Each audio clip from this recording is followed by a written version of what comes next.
Hello, you guys. We at the parking.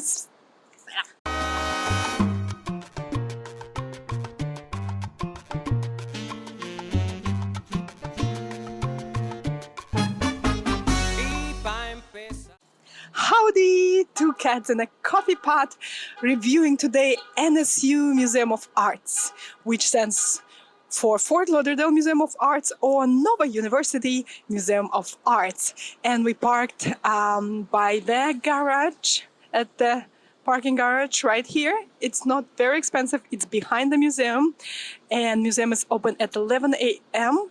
So let's go in and see if we can film inside. See you there. So who is having a museum morning? You and you. Guys, we're in a very pretty spot here in Fort Lauderdale. Yeah, it's very pretty. Do you hear it? It's this guy. Guys, so we are incredibly lucky. We not only can film in the museum, but we also got the exhibition that is closing very soon. So we are here, Confrontation, from Keith Haring and Pierre Alekinski. So in this exhibit, it really explores the historic and visual intersections between American street artists and activist Keith Haring. So they're kind of the last few surviving members of the European avant-garde art movement. So these two people are like the ContrastDuo, another artist meeting another artist, and they're supporting each other when it comes to their confidence in having a voice and just executing the artwork. So Alkinski's expressive and spontaneous lines thrilled Haring, who returned to the exhibition multiple times, studied the exhibition catalog, and read Alkinski's writings, and watched films of him painting enormous works on the floor. So this exhibition we're looking positions Keith Haring within a historical lineage that extends beyond the conventional categorization of him as an American artist whose distinct work descended solely from pop art and New York City's graffiti subculture. In connecting Haring and Alkinski here, this presentation emphasizes the under-recognized legacy of this key experimental European avant-garde movement in America. That is so interesting. Alkinski and his Cobra compatriots are set as a precedent for Haring and his contemporaries in the fierce erosion of artistic and social barriers, through which they embrace joyful collaboration and champion non-traditional creative sources as a way to instigate social change. Okay. These are all his apocalypse works. So was created the same year Haring was diagnosed with AIDS, which would tragically lead to his premature death in the 90s.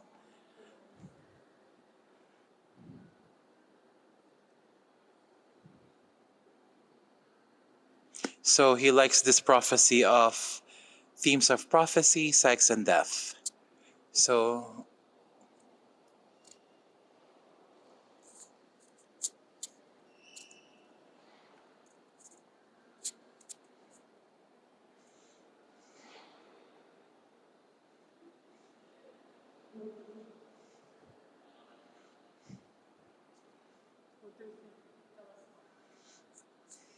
they're very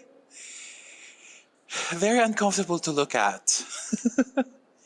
And of course, we have religious pictures in there, or classical pictures, and scenes of death and horror, and so it's just a fascinating concept. So let's talk about this one painting here.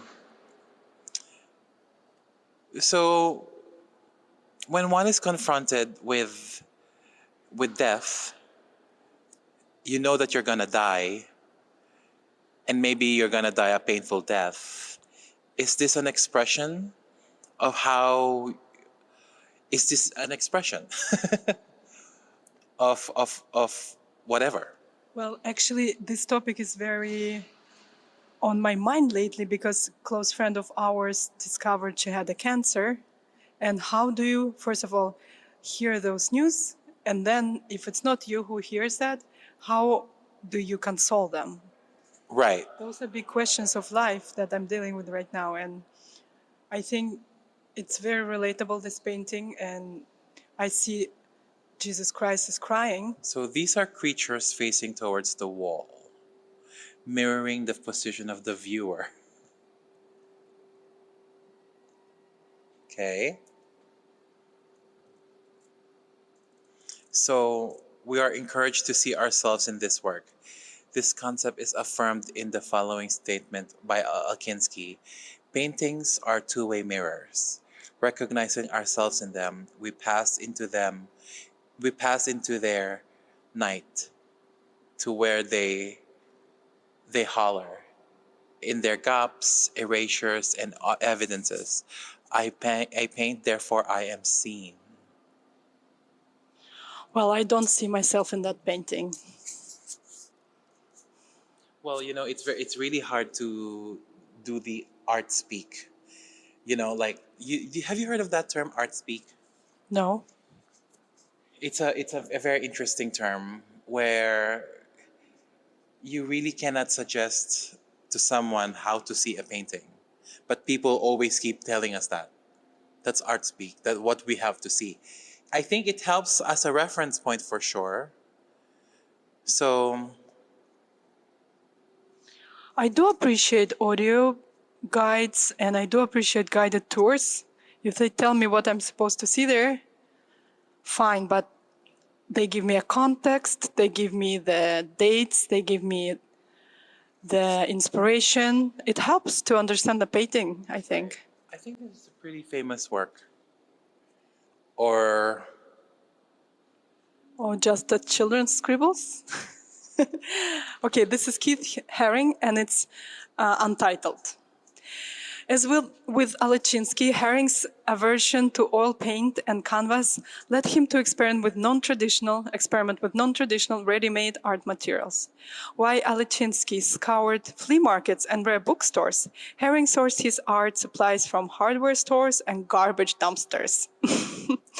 I guess different means. All right, so this is the media he used that he found in a dumpster, and he put thick ink on it. So he has 6 hands and he has humans in each one of them. So I feel like it's a god that's just playing with his toys.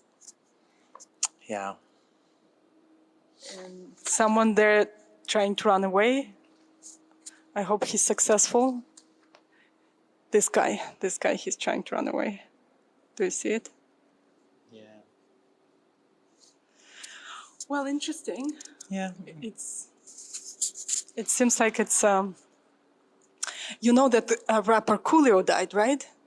So he was a singer of those Gangsta Paradise, right? Of those projects and those streets where people were growing up, right? Yeah. So I think Haring is a singer and a symbol of his people and his time. His generation, yeah. Yeah, and people who grew up more in the street culture and do graffiti and things like that. Right. And what we have to realize when we look at these works, it's like, so this is untitled. I And don't like untitled. Put anything. Give me just a way for my mind to go, a way for my imagination to work. right. And this is graffiti art. And in those days, so this was made in 1984. None of us were even born yet. And there's already some technology that's happening, but it's not internet age, it's not cell phone age, it's not That's also 1984. right. Almost a prophet. He's predicting the future. Here, look, there is a TV. Where is it? There was a TV on his wrist, right here. So, isn't it a prophecy about the Apple Watch? Because this painting was done in 1983. I don't think we had Apple Watch back then. And then it's again untitled, but I see a lot in here. So his head is a microwave, right? So he's thinking about food, mostly. Then there is a cute rabbit. Of course, we like cute culture. Then some ideas, and then photo camera, and then TV. Here's a robot with a dog and maybe thinking about aliens or some kind of abduction, phone. But in the majority of it all is food. Or is it computer? I'm sorry. Is it microwave or computer? It looks like a computer, actually, with a keyboard. And I like the shape of it. It's very unusual. It's, again, inspired by his own appropriation of indigenous people symbols and drawings. And this looked like a dragon to me. Very cool claw hand. So guys, I hope you've seen Interstellar, because I really, really, really like the idea there that love transcends time and space, the only material on Earth. And I wanted to propose another one. I wanted to propose art. What do you guys think? Music, art, transcends time and space. People who lived on Earth before us, still reaching out with their skinny, decaying hands, reaching out to our hearts and our minds and just grabbing them. This is Herring, and it's Moses and the burning bush. Herring grew up in Kutztown, maybe Kutztown, a quiet borough in the valleys of Pennsylvania that is home to a large Mennonite community. As a child, he attended church and Sunday school, which provided him with a wealth of religious narratives and iconography to later use as original symbols to communicate and reflect on his experiences. Oh, here we go, religion. As an adult, art became Herring's passion. And Jeffrey Deitch referred to Herring's missionary zeal to enhance life through art. Missionary zeal to enhance life through art, which instilled in him an unstoppable life force. Interesting. We may imagine that Herring saw himself, like Moses in this piece, as a kind of prophet whose purpose in life was to lead people into experiencing a more joyful, erotic, conscious, caring experience of life.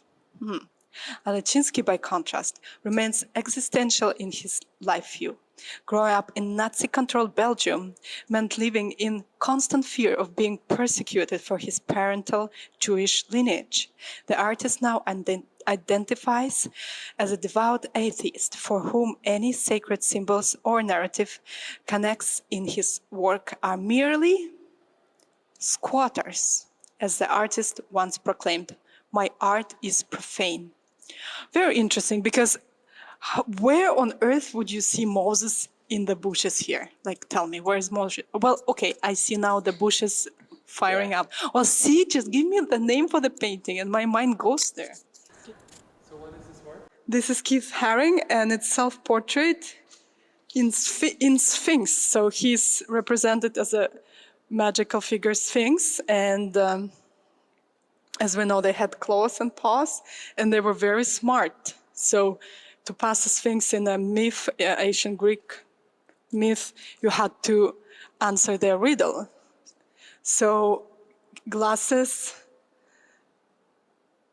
and the whole symbol of Sphinx represent wise and smart and knowledgeable Herring. I really like it. It's an unusual take on a self-portrait. I like the choice of colors, white, black, and red. He was using acrylic. I like that he's using acrylic. It's unusual.